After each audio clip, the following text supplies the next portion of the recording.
Est-il possible de travailler ensemble en dehors des rapports hiérarchiques propres au salariat et aux organisations bureaucratiques? C'est cette question que je me suis posée dans le cadre d'une enquête sur les maisons de santé pluriprofessionnelles, structure créée légalement en 2007 pour faire travailler ensemble des professionnels de santé libéraux, médecins généralistes, infirmières, kinésithérapeutes, sages-femmes et autres paramédicaux. Ces structures, qui sont environ 1000 en état de fonctionnement en 2018, permettent de s'interroger sur de nouvelles questions de sociologie du travail. Au regard de la dialectique autonomie-contrôle dans les organisations du travail, le plus souvent hiérarchique, les maisons de santé permettent d'étudier des libéraux qui travaillent ensemble, c'est-à-dire des professions payées à l'acte avec des pratiques individuelles. Ces professionnels de santé sont moins concurrents que complémentaires.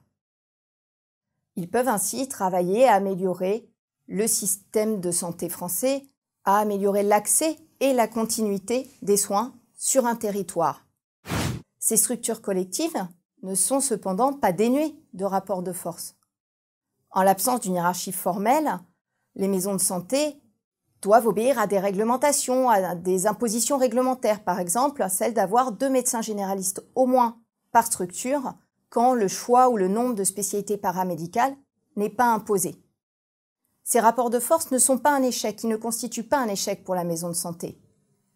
Et si l'horizontalisation des projets de santé sont d'abord discursifs, c'est-à-dire d'abord des rhétoriques qui passent par le projet de santé, un projet de départ, un projet idéalisé, il n'en est pas moins important parce qu'il marque un consensus pour tous ces professionnels qui travaillent ensemble à construire un collectif, avec toutes les difficultés qu'il y a pour eux à trouver un équilibre et une articulation entre des professions libérales individuelles différentes, basées sur des formations, des métiers, des rémunérations différentes aussi, et une organisation commune, coordonnée, la maison de santé.